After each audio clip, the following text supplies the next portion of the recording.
Estábamos charlando con nuestro amigo Gabriel González. Siempre es un placer charlar con Gabriel. Lo voy a presentar como a mí me gusta, que en realidad cuando después se lo pregunto dice es muy ampuloso. Sí, pero es verdad que es como el cuento, sí. No rima, pero es cierto. Gabriel González es doctor en Derecho Canónico, es sacerdote primero, doctor en Derecho Canónico.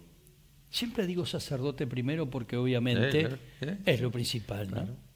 Sí. Sacerdote, doctor en Derecho Canónico, docente, escritor, conferencista. Digamos que ese orden de importancia sería. Sí, lo de sacerdote, primero sin duda porque el ser sacerdote es un estado de vida. Sostuve, exacto. Claro, ahí está. Es Sostuvo. como decir un matrimonio, ¿no? Un estado de vida, no es una, no sé. A veces la gente, como es, compara, ¿no? La profesión del sacerdote con la de, qué sé yo, otra, cualquier cosa, ¿no? Un albañil, un médico, lo que sea. No son comparables. Es decir, la única, porque no es una profesión, no es incluye, sí, un oficio. Un estudio previo. Pero no es una profesión, es una forma de vida, un estado de vida, o sea, como que dice estado matrimonial, ¿no? Porque engloba toda la vida, las 24 horas, bueno, no dejas nunca de ser lo que sos. Entonces, después lo otro que sigue está bien, sí, claro, porque a raíz de que, bueno, después sí, yo tengo un título universitario, y a raíz de ese título, perfecto el orden. Una consulta hacerte. El sacerdocio, decís vos, nunca se deja de serlo. Un obrero de la construcción trabaja 8 horas y luego deja de serlo. El sacerdocio son las 24 horas. Es para toda tu vida. Sos sacerdote. Sí. Siempre me detuve a pensar si los sacerdotes se levantan muy temprano en la mañana, desayunan y comienzan a rezar. Van a ese encuentro íntimo de él con Dios. ¿Es diario? Claro, sí. ¿Lo hacen siempre? Sí, porque eso es parte de la vida, claro, sí. ¿Todos lo hacen? Sí, es parte de las obligaciones inherentes al Estado. Mira vos. Entonces, claro, hay una serie de momentos al día que son de oración, es lógico. ¿Tuyos contigo mismo? ¿O a veces es grupal? No, a ver. Los que viven en comunidades religiosas, que son religiosos, sacerdotes religiosos, lo hacen en comunidad generalmente la oración. Más allá de que cada uno pueda tener sus momentos personales de oración, por supuesto que los debe tener.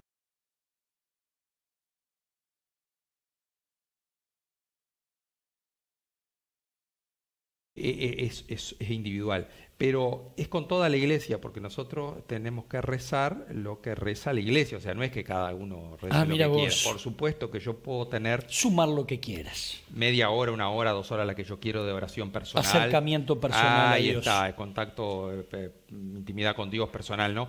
Pero tengo que también rezar, aparte de eso, tengo que rezar las horas escrito que me establece la iglesia. Mira vos, no sabía eso, ¿sabías que nunca te lo pregunté? Sí, no sabía que son varias horas, algunas pueden dejarse si hay alguna cosa que hacer o algo, pero en general sí, hay que cumplirla. Entonces, ¿son varias horas al día? Uno se asegura con eso que está rezando en comunión con toda la iglesia. Está claro. ¿No? No es en cantidad de tiempo, sino horas litúrgicas. Por ejemplo, al amanecer, como decías vos, al levantarse, como lo que se llama el oficio de lectura y laude, son dos horas que antes estaban más separadas y que de hecho los monjes sobre todo las hacen como se debe. El oficio de lectura es más antes del amanecer, a las 5 de la mañana, por ejemplo, ¿no? Y luego al levantarse ya, al comenzar las actividades, laude, que se llama, ¿no? Después hay una hora intermedia que esa se puede dispensar fácilmente, no hay por qué. ¿Pero me dijiste 2 horas? No, horas litúrgicas. Horas litúrgicas, perdón. Demora, qué sé yo, ponerle media hora cada una de ellas un poco. Está claro, quizás. pero por día no menos de 2 horas. Claro, porque después de tiempo hora. Yo te digo todas las que existen. Después te digo cuáles en general se hacen. A media mañana hay otras unos 15-20 minutos que se llama tercia. Al mediodía hay otra de lo mismo de 15-20 minutos que se llama sexta.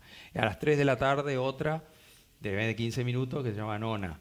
Después vísperas de tarde, que esa es más larga, que es como laude, media hora, 40 minutos. Y antes de dormirte, completas, que se llama, que también es relativamente corta. Entonces, si vos sumás todas esas horas, y sí, tenés como 3 horas. ¿Tá? Por día que hay por que día, rezar. pero las que son obligatorias como tal son, ya te digo, el oficio de lectura con laudes de mañana, vísperas a la tarde y completas a la noche. Qué interesante conocer un poco la intimidad sacerdotal en cuanto a las obligaciones que tienen. Claro. No siempre se habla de esto, Javier. No solo Gabriel. se habla, no solo se habla. Y sobre todo también se cree muchas veces que estas obligaciones son solo del sacerdote, la de rezar, pero es de todo fiel cristiano, ¿no? De todo bautizado. Incluso estas horas que yo te digo, esta liturgia, lo que se llama liturgia de las horas se llama, es decir, porque de alguna manera marcan la presencia de Dios a lo largo de las horas del día, ¿no? Es decir, al amanecer, a media mañana, al mediodía, a media tarde, al atardecer y a la noche. Esta también pueden rezarla los laicos, ¿no? Si vos querés podés rezarlas perfectamente, no son privativas de los sacerdotes. Está claro. Pero para los sacerdotes son obligatorias. Gabriel, voy a retomar un poquito el tema antes de entrar en el otro tema que es actual y que me gusta mucho escucharte, filosóficamente también me gusta escucharte sobre el tema. Quiero volver a retomar un poquito en tele, porque no siempre es la misma gente la que nos acompaña en radio y en tele, lo que venimos observando a través tuyo fundamentalmente y obviamente, el proceso de beatificación de Jacinto Vera, que bueno, me dijiste hace un tiempo que has sentado, puede ser mañana, pasado, el mes que viene, el otro mes, pero puede ser en cualquier momento y aún seguimos igual, después de habernos visto hace un mes, 2 meses, esto sigue, se aguarda, se espera, puede ser mañana, puede ser la semana que viene, dentro de un mes, dentro de el marzo del mes que viene, del año que viene. La tranquilidad de que ya está todo pronto. Todo pronto. Entonces queda simplemente digamos, una firma final del Papa. ¿Tá? El Papa que dice, bueno, puede beatificarse. ¿Beatificarse es santificarlo? No, para no confundirnos. Después está el otro paso que es la canonización. La canonización. ¿Beatificarlo qué significa? Es un paso antes. Ya es alguien que está glorificado, ya lo podemos tener como un intercesor ante Dios, y eso, pero luego para ser canonizado, para ser santo, le falta un paso más, un milagro más. Esto se mide, en definitiva, se necesita un milagro para ser beato y otro milagro para ser santo. Eso me sonó. Entonces, de alguna manera complementa esa santidad que ya está en la beatificación. Bueno, de alguna manera ya se plenifica con otro milagro, ¿no? La ratifica con otro milagro y por eso se lo canoniza. Estábamos hablando de Jacinto Vera y el comienzo en tele va a ser diferente. Porque a veces siento que me voy para casa yo solo, ¿viste? Después de estar con vos acá ahora, yo ya sé que lo voy a hacer. Te voy a contar lo que mi cabeza hace. Subo al coche, arranco despacito y cuando piso las calles para irme para La Macana, me pregunto, ¿cómo un intelecto medio superior como el de Gabriel tiene siempre la disposición mental de correr detrás de la historia de Jacinto Vera? Y sigo manejando. Me tengo que preguntar por qué una cabeza intelectualmente media superior se dedica a la historia de ese hombre. Hace otro cambio y yo concluyo que hay una obsesión por parte del sacerdote Gabriel de mostrarle al mundo fehacientemente quién fue ese prohombre. Y Gabriel debe tener todos los datos necesarios para confiar en que ese hombre fue un prohombre y de alguna manera quiere transmitirle ese mensaje a la ciudadanía. Por algo es, y ahí cambio de tema. ¿Tengo razón? Sí. ¿Por qué? Porque hay algo que caracteriza a los católicos, ¿no? Que es el culto a los santos y a la Virgen María. Que muchas veces desde otras tiendas religiosas se dice, bueno, somos idólatras, porque eso no hay idolatría porque no hay adoración, ¿no? La adoración es solo a Dios. Entonces siempre es bueno entender qué función cumple el santo y la Virgen María dentro de nuestra fe católica, ¿no? Y son intercesores, es decir, aquel que está, que nosotros... Intercesores. Claro, la Iglesia certifica ¿tá? Después de un proceso arduo, como hablamos esta mañana, y eso certifica que esa persona está junto a Dios, ¿tá? Y que por tanto puede interceder, porque ¿para qué otra cosa puede servir estar junto a Dios si no es para interceder, ¿no? Para alabarlo continuamente e interceder ante las necesidades de los humanos? Entonces muchas veces, por eso digo, eso es muy bueno que tiene la Iglesia Católica, el tomar, digamos, siempre uno puede dirigirse directamente a Dios sin ningún intercesor, por supuesto, eso no hay ninguna duda, pero qué bueno es tener esta gente de carne y hueso que vivió como nosotros, que tuvo los mismos defectos que nosotros y todo, pero que sin embargo han sido proclamados santos, que están junto a Dios y que pueden interceder por nosotros. Es mucho quizás a veces, para mucha gente y sobre todo la gente a veces más humilde y eso, es una ayuda, ¿tá? Es decir, el pedir que interceda por él, alguien que vivió, que fue parte de nuestra historia y que está junto a Dios y que puede interceder, ¿no? Digo, vamos a ver, en Florida, pues el milagro de San Cono, es decir, la gente le reza muchas veces, está bien que a veces está bastante desviada la cuestión porque a veces se creen que San Cono es el que hace el milagro, no, el milagro siempre lo hace Dios. Lógico. Pero la familiaridad que tienen con San Cono para pedirle a Dios que obtener una gracia, bueno, eso él ofrece justamente la fe católica, ¿no? Es decir, en la medida que ha introducido el culto a los santos, ¿no? Entonces, ¿por qué lo de Jacinto Vera? Porque me parece que es una imagen de intercesor muy afín a nosotros, a nuestra cultura, a nuestra historia, ¿tá? A nuestra forma de ser. Jacinto Vera era un gaucho, por eso le decían el obispo gaucho, alguien que vivió en el siglo XIX, que estuvo en todas las vicisitudes de la formación de nuestra patria. Ahí lo puse por eso. XIX, claro. Porque es lo que a veces tenés como esa necesidad de mostrar. Recorrió 3 veces el país, estuvo en todos los lugares, lugar donde podemos ir en nuestro país, ahí sabemos que estuvo Jacinto Vera porque lo recorrió 3 veces. Entonces, muchos años, ¿no? Porque, claro, pero a ver, hay Gabriel, hay que contarle a la gente y tenemos que aterrizar en qué tiempo fue que lo recorrió. Claro, de carreta. En carreta y a sin caballo. Camino. Claro, sin camino. En campo. Al final ya de su vida ya había algo de tren, pero llegaba muy cerca, ¿no? Llegaba el tren a Pando, a Florida. Años recorriendo el territorio, ¿no? Y él lo recorre todo el país, lo recorre 3 veces en 20 años, ¿sí? Claro, y está prácticamente de continuo, porque... O sea, salió de determinado lugar y volvió muchos años después. 3 viajes. Hizo 3 viajes. 3 ciclos de viajes. ¿Tá? 3... ¿De muchos años cada ciclo de viaje? ¿Entre sí, partida y regreso? Porque era así. Para que te termino la idea. Perdón. Entonces, Jacinto Vera, entonces, creo que es un mediador para aquellos que dicen, bueno, sí, pero a mí no me gusta o no puedo relacionarme directamente con Dios, necesito... Bueno, Jacinto Vera es un intercesor ideal porque es alguien de nuestro pueblo, de nuestra tierra, de nuestras costumbres, ¿no? Entonces, y que sabemos que está junto a Dios. Entonces, qué mejor que él sea el intercesor. Por ahí es que yo digo que me gusta la imagen de Jacinto Vera y por eso la defiendo tanto y la divulgo tanto, ¿no? Y esto sin desmerecer a otros santos, ¿no? Totalmente. Que vivieron hace siglos, en otros contextos, en otros continentes y por supuesto son tan válidos intercesores, ¿no? Pero ahí está la ventaja de Jacinto Vera. Lo de Jacinto Vera hizo 3 giras misionales desde el año 1860 hasta 1881.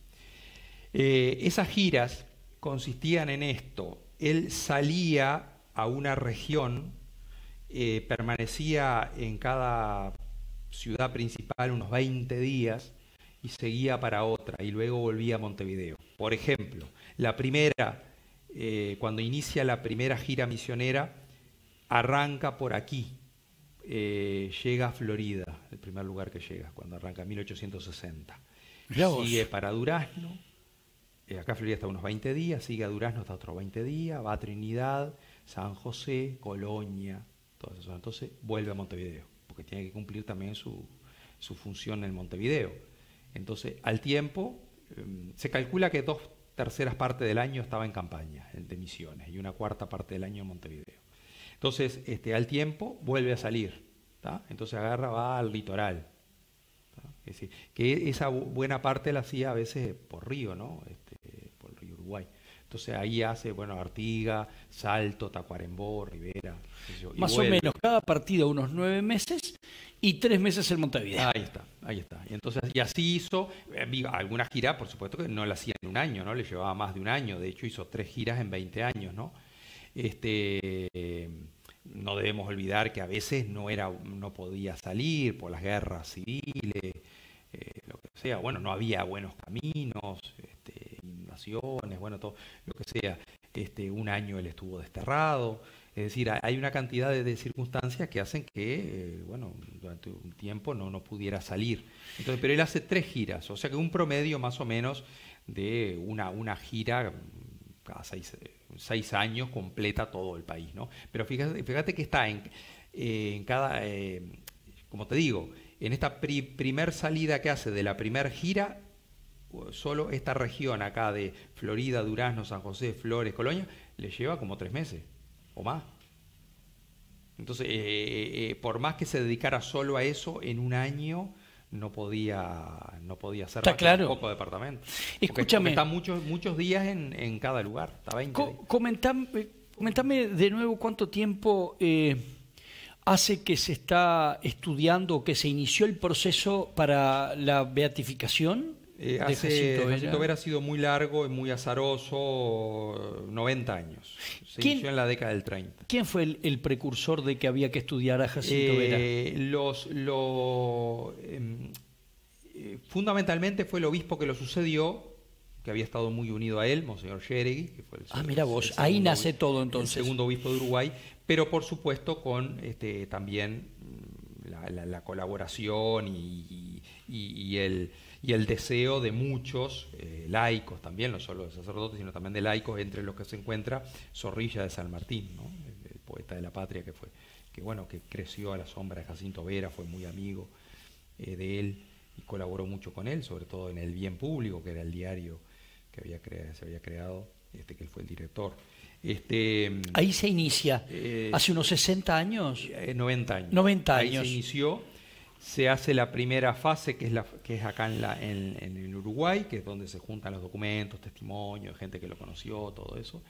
Eso se envía a Roma y en Roma realmente aprueban de que sí, de que realmente puede tratarse de alguien candidato a santo. Entonces ahí comienza ya la otra fase del proceso, que es la que se desarrolla en Roma y que yo hoy te decía que fue muy accidentada, porque en ese momento se nombraba un sacerdote que era el llamado postulador, que era el que llevaba adelante la causa, pero él vivía en Roma. Entonces era muy difícil la comunicación aquí, trabajar y todo. Entonces eso enlenteció muchísimo, la causa estuvo mucho tiempo parada, hasta que se creó la figura del vicepostulador, que es como un ayudante del postulador, que ese sí vive en el lugar. Entonces, claro, ahí ya se puede trabajar de otra forma, ¿no? ¿Que recayó en quién?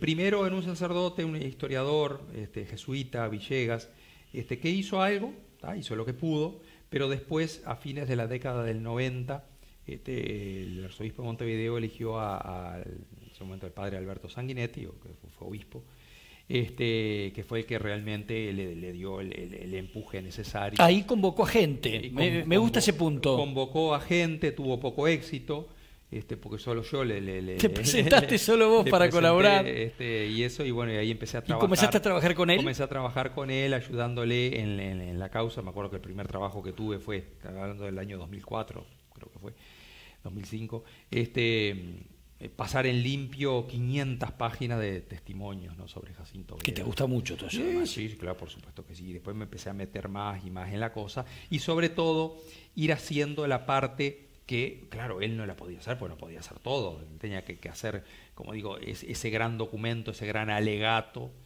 que hay que hacer para probar que realmente el hombre es santo, ¿no?, la persona es santa. Pero esa investigación histórica tuya ya terminó, con Sanguinetti, ¿ya terminó? Sí, ya terminó, eso terminó en el 2013. ¿Cuánto papeleo?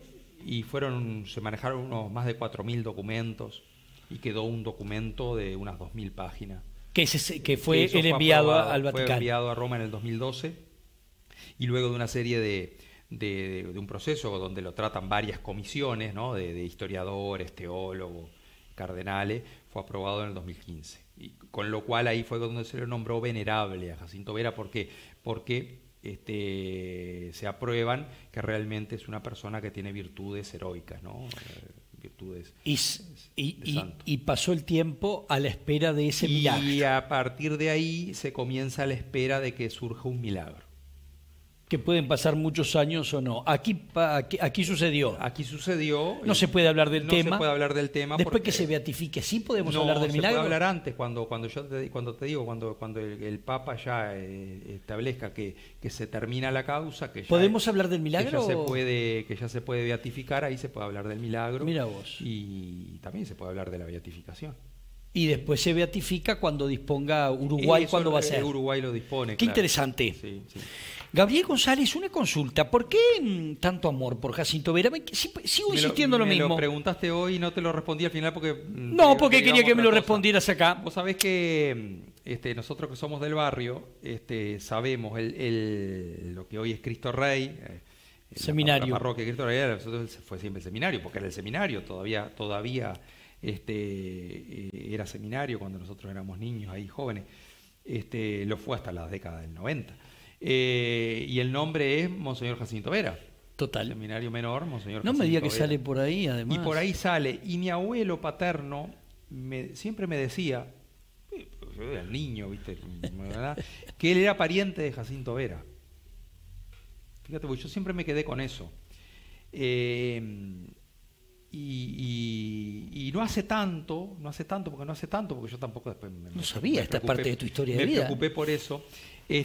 No hace tanto encontré con mucha dificultad de dónde había venido mi abuelo, ¿no? Buscando ahí, y resulta que había venido de Canarias, ¿tá? Que era de Canarias, ¿no? De donde vino Jacinto Vera. Lo más lindo, lo más ingrato de todo esto es que yo estuve en Canarias más de un mes. Y nunca supiste. Y como yo no me interesaba esto, te estoy hablando del año, yo estuve en Canarias en el año 95, un mes. Ahí, y ahora quisiera ir para buscar más, por supuesto, más información y ver si se puede ligar y si realmente hay una familiaridad, que aparentemente él me lo decía por algo, es decir, y sí, y yo he descubierto que vienen del mismo lugar, así que, sí. Está en el debe, pero vas a hacerlo. Sí, pienso que sí, que alguna vez que vaya a España me acercaría hasta allí. Qué bárbaro, mirá vos. Sí. Esa parte no la sabía. Por eso te digo, siempre fue un nombre que me sonó muy familiar desde chico. Y después, cuando ya ingresé yo ya para estudiar como sacerdote y eso, siempre se comentaba de Jacinto Vera, que era el único siervo de Dios en Uruguay, o sea que se había terminado en la década del 50 el proceso acá de diocesano y había sido aprobado para seguir el proceso en Roma, y ahí es cuando lo nombran siervo de Dios, ¿no? Y entonces, bueno, se sabía que era siervo de Dios, el único siervo de Dios uruguayo, y bueno, en espera de un proceso que no se movía, ¿no? Entonces, bueno, eso también estaba ahí. Era otro dato que estaba ahí siempre presente, ¿no? No hay santo uruguayo. No, pero tenemos, sí. Pero no. A ver, tenemos las beatas que son mártires, que son uruguayas, pero ¿qué pasa? Estas beatas se fueron muy chiquitas de Uruguay, creo que menos de 2 años tenían, el padre era diplomático, y se fueron a vivir a España y vivieron toda la vida en España, y en la Guerra Civil Española fueron martirizadas junto con una cantidad más, ¿no? Es decir, entonces fueron beatificadas en el 2001 por el Papa Juan Pablo II, junto con una cantidad de otros mártires, pero los restos están acá en Montevideo, en la Catedral de Montevideo. ¿Por qué volvieron? Sí, porque ellas de hecho son uruguayas, ¿no? Bueno, nacieron acá. 2 años, fallecieron siendo grandes allá. Por eso no hay demasiada devoción acá, porque bueno, no las conocemos. No se conocen, ¿no? Y aparte son mártires, es decir, el mártir es aquel que entrega su vida por Jesucristo. Está claro. Esa es la causa principal por la que fueron beatificadas. Ahí está. Entonces que tampoco sabemos mucho de su vida, ¿no? Totalmente. Porque el mártir se lo proclama por su desenlace. Ni se le exige milagro en el proceso. No, tampoco, ahí está. Porque el martirio ya la efusión. Es quien dio la vida por la causa. La efusión de sangre ya es suficiente. Y después hay otra mujer, ¿no? La Madre Rubato, que fue canonizada este año. Exacto. Claro, ella es uruguaya por adopción, es italiana. Es decir, ella se digamos, proclamó uruguaya porque... ¿A qué edad llegó a Uruguay? Claro, ya llegó una mujer de unos 50 años y estuvo acá en Uruguay 10 años, ¿no? Hizo una obra importante, una obra social importante, pero también no es tan conocida ni nada. Aparte, ya digo, italiana, ella tomó como su segunda patria Uruguay y su vida la desarrolló allá y quiso morir acá en Uruguay, que la enterraran acá, y también está enterrada acá en Uruguay. Y el Papa ya había sido proclamada beata en la década del 90, en 97 creo que fue, y ahora este año fue canonizada. Pero después tenemos otros en proceso como siervos de Dios. ¿Uruguayos? El padre Cacho Alonso. El padre Cacho, el que trabajaba en los asentamientos. Ahí está. Que este año se cumplieron 30 años de su muerte. Que está en pleno proceso y hay mucha... y hay mucho material, porque ya es más vida moderna. Hay mucho, y quizás vaya a ser sin duda mucho más rápido que el de Jacinto Vera, porque se tomó más a tiempo. Fíjate que en 30 años ya es siervo de Dios, y desde hace bastante tiempo ya.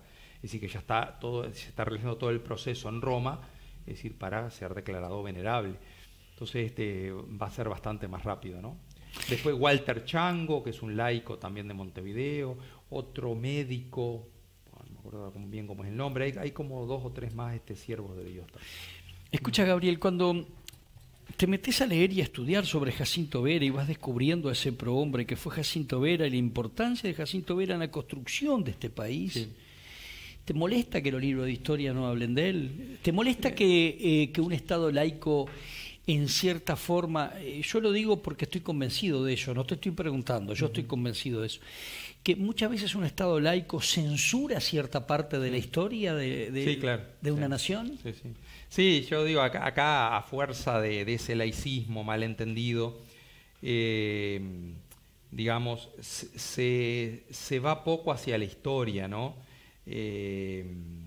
Por ejemplo, nadie habla acá del siglo XVIII de Uruguay. Yo cuando el otro día presenté acá los curas del Pintado, lo hice con ese fin, ¿no? Es decir, fíjate vos, acá cuando hablamos de la historia de Florida siempre partimos en 1809.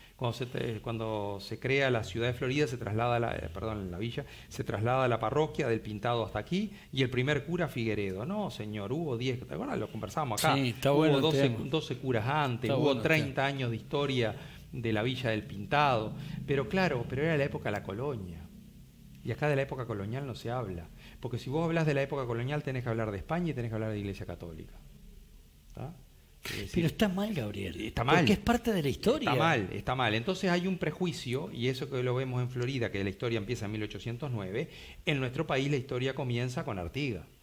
¿Está? No se mira hacia atrás, no conocemos nada hacia atrás, ¿no? Y si bien no hubo un proceso colonial como el de otros países, bueno, hay 70, 80 años de historia bastante importantes, ¿no? Sí. Es decir, o quizás podemos extenderlo más. ¿Está? Artigas es producto de eso, es hijo de eso. Es hijo de eso. Hijo de los frailes franciscanos, hijo del convento San Bernardino, y yo hablo de estas cosas y nadie sabe, porque no es hijo de eso. Entonces, su ideal es hijo de eso. El siglo XIX también sigue con ese prejuicio, o sea, se quita el siglo XVIII, no podemos quitar el siglo XIX, porque el siglo XIX, si no, nos quedamos sin el origen de nuestro Estado. Entonces, pero sigue con ese prejuicio de desterrar la religión. Y con Jacinto Vera, claro, es clarísimo, cualquier persona sensata se da cuenta que debería ser parte de nuestra historia, y no lo es. ¿Tá? Es decir, Isidoro de María es el único que lo pone dentro de los grandes, digamos, personalidades de la historia. Pero después no hay historiadores que lo pongan. Pero después no hay nadie que lo ponga. ¿Por qué? Y cuando se lo nombra, porque no hay más remedio que nombrarlo, porque, por ejemplo, no podés nombrar el gobierno de Berro, sino nombras a Jacinto Vera, porque la mitad del gobierno de Berro estuvo con el conflicto con la Iglesia. Entonces, cuando se lo nombra para tratarlo, digamos, denostarlo. ¿Tá? Es decir, entonces ahí está la imagen que yo ya no quiero hablar, no hablo de eso. Cuando me dicen, no, pero a ver, justifique por qué Jacinto Vera no era un hombre intolerante, por qué Jacinto Vera no estaba en contra de tal cosa. No, Jacinto Vera estaba a favor de todo. Yo no tengo por qué defender que estaba en contra. Si yo la postura que tengo y lo que conozco de él, yo sé que estaba a favor de. Pero esa postura de decir, no, pero él estaba en contra. Eso es una forma de denigrar al personaje y rodearlo de alguna manera de una leyenda negra. Entonces, Jacinto Vera, si se lo nombra en la historia, va a ser para decir, bueno, que se opuso en forma intolerante a la decisión de Berro cuando lo destierra, que se opuso a la reforma de la educación de Varela, que se opuso a la creación del registro civil. Es decir, es la leyenda negra, ¿no? Es decir, porque es un personaje histórico, pero es un personaje religioso. Entonces, de alguna manera, no se puede dejar pasar porque nuestra historia debe ser inmaculada, no puede tener ninguna mácula religiosa, ¿no? Es decir, pues esos prejuicios te jode, ¿no? que tenemos. Claro que sí, claro que sí. Te jode, sí, realmente. Sí. Y para mí el gran desafío de Jacinto Vera es haber descubierto, profundizado y haber estudiado en un personaje y ver realmente sus intenciones, ¿no?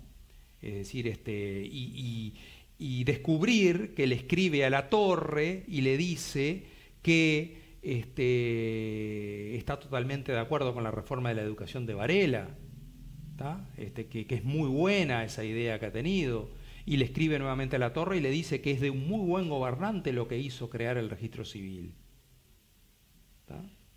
Pero claro, ¿dónde estaba su oposición? Y bueno, su oposición estaba que cuando se crea el registro civil, de parte de los anticlericales y eso, comienza en el medio del pueblo comienza a correrse, intencionadamente, de que ahora ya no es necesario bautizarse porque ahora existe registro civil, entonces no vayan a la iglesia a bautizar. Entonces, claro, el hombre tiene que salir a decir, no, eso está mal.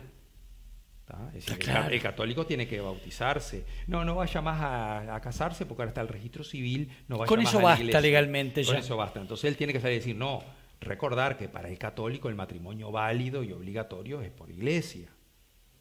Yo haría lo mismo hoy, ¿no? Por supuesto. Pero es lógico. ¿Sí? Es lógico.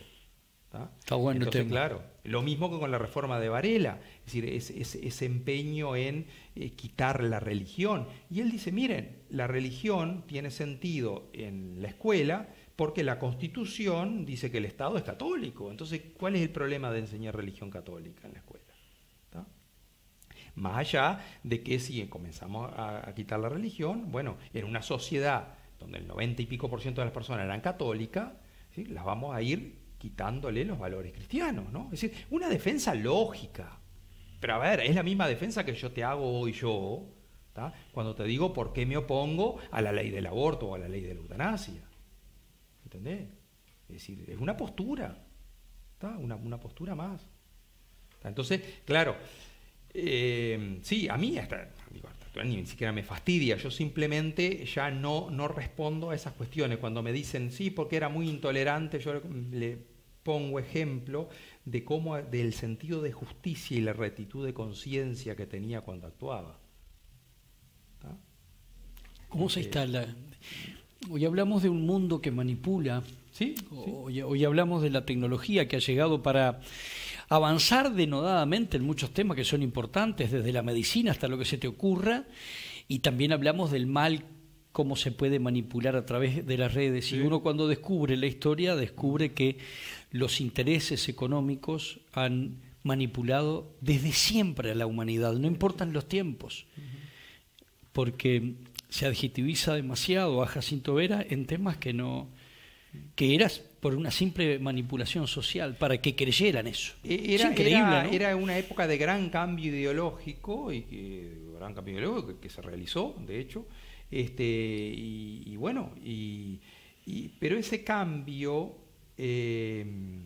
lo peor es que se hace sin la iglesia, porque la iglesia estaba en muchas otro prejuicio. La iglesia estaba a favor de muchas cosas de la modernización, porque la iglesia medieval contra la modernidad. No, No, todo lo contrario. Si la modernidad llega justamente por los avances de la Edad Media en ciencia, en tecnología, en conocimientos y eso, que el gran mecenas fue la Iglesia, ¿no? Del desarrollo del conocimiento. Sí, la Iglesia no se opone a la modernidad, se opone a las ideas de la modernidad que combaten la religión o quieren quitar a Dios, y creen, porque es lógico, ¿tá? Porque la Iglesia considera que en Dios es la plenitud de todo, es lógico, ¿no? Entonces, se podía haber hecho un buen proceso en Uruguay de secularización contando con la ayuda de la Iglesia, ¿tá? No contra, ¿tá? No contra. Entonces, claro, la Iglesia también se defiende de eso, ¿no? Y ahí está la cosa. Entonces la interpretación. La Iglesia defiende el ámbito de poder que tenía, si no tenía poder ninguno. Es decir, una iglesia totalmente pobre, rudimentaria, en medios, sin institucionalizar. Entonces, lo que está defendiendo la Iglesia es la libertad para predicar el Evangelio, que se le negaba. Entonces, claro que hay que interpretar la historia más allá de los prejuicios con los cuales se lee y en el momento, ¿no? Y cómo esos intereses, en este caso ideológicos, políticos, están ahí presentes, ¿no? Gabriel, no tengo mucho tiempo, pero igual te lo quiero tirar antes de irme porque me parece importante conversarlo con vos unos minutos. Está siendo cuestionado, y no tanto, porque uno tiene que manejarse muy pausadamente en muchos temas, tener cierta discreción para tratar muchos temas, porque uno no sabe en realidad cuánto de verdad existe en cada una de esas noticias que te llegan a través del mundo. A mí me gusta más bien vivenciar algunas cosas para poder hablar de ello. Pero hay un cuestionamiento hacia una cultura en el Mundial de Qatar que va convirtiendo un tema que debe ser filosóficamente maravilloso tratar, lo que es el fútbol y la religión. Porque indudablemente que la cantidad de complejidades que existen hoy para con el Mundial de Qatar desde Occidente es por una visión diferente de formación cultural que obvia lo religioso cuando en Qatar lo religioso es importante, ¿no? Y a mí me parece que las diferencias que existen culturalmente son desde esa filosofía religiosa. ¿Cuánto debo yo oponerme a lo que llegue a ser?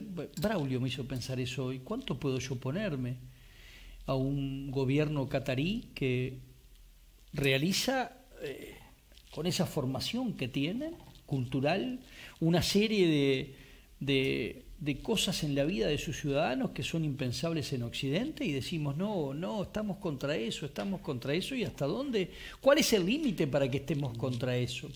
En realidad, los cataríes deben estar también observando a Occidente, por ejemplo, me imagino yo los grandes excesos que tenemos los occidentales en cuanto a no comprometernos con una vida adecuada para el prójimo pensando en el placer personal, por ejemplo. No sé, una cantidad de datos, puede haber muchos, ¿no? Pero ¿lo has visualizado eso? ¿Lo has sentido? ¿Lo has vivenciado? Mira el que tiene buen enganche con lo que veníamos diciendo, aparentemente no tendría nada que ver, pero tiene. El siglo XIX, estas ideologías nuevas que se oponen a la Iglesia, lo hacen en el nombre de la libertad de conciencia. Para ser libre de conciencia yo tengo que hacer lo que quiero, ¿tá? Es decir, ya no tengo por qué estar sometido a lo que me diga ninguna institución ni nada. Jacinto Vera defiende la libertad de la Iglesia, que es entendida como una libertad ordenada, una libertad que está de alguna manera marcada por un fin religioso, o sea, una libertad con Dios, ¿tá? La libertad de conciencia no puede excluir a Dios y mi conciencia tiene que formarse de acuerdo a las verdades de la fe. Lo mismo sucede con estos dos universos culturales, que es Occidente y que es el mundo árabe musulmán. Para ellos, al no separar la vida política de la vida religiosa, y lo religioso ser fundamento de lo político, ¿tá? Ellos entienden los valores y las virtudes desde lo religioso. Y por eso es que, lo cual para nosotros, cantidad de cosas que para nosotros son aceptadas socialmente, para ellos constituyen una falta, el alcohol y otras cosas más, ¿no? Por ejemplo, ¿no? Es decir, ¿por qué? Porque para ellos la libertad se es libre a nivel de conciencia, no para hacer lo que se quiere, sino para honrar a Dios. ¿tá? Como igual lo que puede decir la fe católica, ¿no? Es decir, la libertad no es hacer lo que quiero, sino la libertad, soy libre para, ¿tá? No soy libre de. No soy libre de todo, entonces hago lo que quiero. No, esa libertad se ahoga en sí misma, por lo menos desde mi concepción, ¿no? La libertad es para el bien, para obrar lo bueno, ¿tá? Y lo bueno ahí está marcado claramente de acuerdo a lo que le dice su fe, lo que le dice su religión.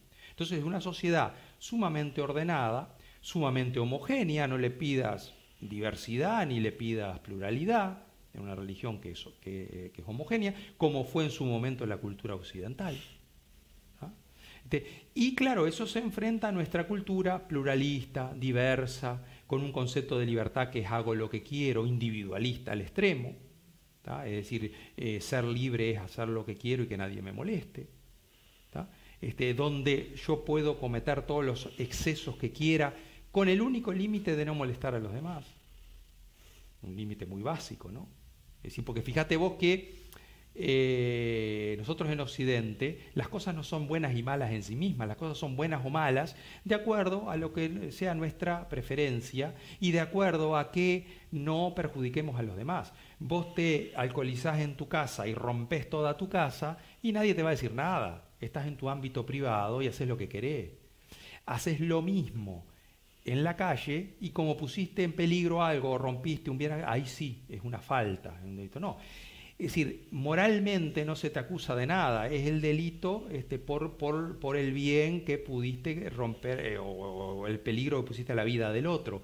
Pero en sí, el alcoholizarte, que sería malo en sí mismo, no, eso nadie no se condena. Se condenan las consecuencias de eso. Entonces, no hay nada que es bueno o malo en sí mismo. Es decir, se terminaron las virtudes.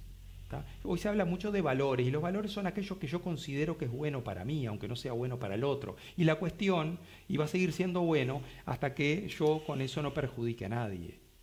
¿Tá? Y no son buenos o malos en sí mismos, insisto, son buenos o malos en la medida que me dé satisfacción en el momento, porque lo que hoy es bueno para mí, mañana quizás deje de serlo.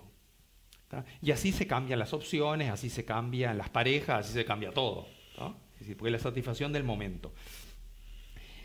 Y fíjate la cultura árabe, ¿no? Todo lo contrario. Es decir, hay virtudes y esas virtudes las acepta todo el mundo. ¿Tá? Es decir, porque están impregnadas en la cultura. Y esas virtudes tienen el gran fundamento de la religión. ¿Y por qué vos me decís que Occidente no es así? Porque perdió el fundamento religioso. ¿Tá? Y yo no hago ninguna valoración, porque muchos dirán, bueno, sí, pero es mejor. Cada uno piense lo que quiera. Para mí no es mejor, pero digo que cada uno piense lo que quiera, ¿no? Pero estamos simplemente delineando los hechos, ¿no? Es decir, desde que se dio acá en Occidente la fracción entre la política y la religión dejó de ser el fundamento de la vida, ¿tá? Se independizó el ámbito político, social, económico, de la religión. Son esferas totalmente diferentes. La religión pasó a ser una cuestión de ámbito privado y se intentó construir una ética de tipo laica. Sí, pero una ética laica basada en la libertad extrema, en el individualismo, ¿tá? Y en el materialismo, en el hedonismo, en el gozar al momento de lo que yo quiero. Entonces, claro, esos dos mundos tienen que chocar, ¿tá? Irremediablemente tienen que chocar. Entonces no podemos criticar el mundo árabe, tenemos que entenderlo. Volvemos a lo mismo, ¿no? Es decir, no podemos criticar la historia porque sí, o con prejuicios. Tenemos que ponernos en su lugar, en su cultura, valorar la importancia que tiene la religión como fundamento de la sociedad, porque eso también es innegable, ¿eh? Eso es innegable. La importancia que tiene la religión como para cohesionar grupos sociales. ¿Tá? Es decir, porque los valores religiosos, las virtudes, las tradiciones religiosas es lo que más une. ¿Tá? Y ellos lo tienen. ¿Tá? Siempre es un placer escuchar a Gabriel. Ayuda a problematizar, cotejar, polemizar, etcétera, etcétera. Tantos años y no me canso. Un abrazo para él, en un ambiente donde se habla mucho y se profundiza poco. Augusto. Gabriel, un gusto tenerte. El gusto es mío, como siempre. Pocos días para reencontrarnos, ¿no? Dejémoslo por ahí. Sí. Pocos días para reencontrarnos. Siempre es un gusto tenerte, ¿eh? Un placer. La próxima vez que lleguemos tengo 2 o 3 temas bien diferentes a estos que hablamos. Lo que sea. Gusto tenerte. Gabriel González Merlano. Nos tomamos unos minutos más en tercer tiempo radio que hoy nos sale en homenaje a nuestra querida amiga Griselda Morela y en respeto a su hijo Sebastián Sarla y a su familia, consecuencia de su partida este fin de semana, sierva de Dios. ¿La conociste, Griselda? Sí, cómo no. Sí, ¿La sí, conociste? sí, muy buena relación. Cuando yo estaba en Santa Teresita, hace 30 años, ahí ella era catequista y tuvimos siempre muy buenas relaciones, muy buena cristiana. Sí, total. Más allá de lo que se pueda decir de ella en otro ámbito, yo refiero el ámbito cristiano, muy buena cristiana. Le mando un beso grande a la familia de Sebastián. Que tengan buena jornada a todos. Es que es por eso, por la ausencia de Griselda, es que no hay tercer tiempo radio. Mañana sí va a haber, con Eduardo Fernández a la cabeza. Un gusto tenerlos a todos, como siempre. Continuamos. Hoy hay un tercer tiempo lindo, fuerte, lleno de fútbol y de sorpresas que depararon el fin de semana con un Quilmes campeón del anual. Hay mucho por recorrer, mucha información. Que pasen bien. Chao.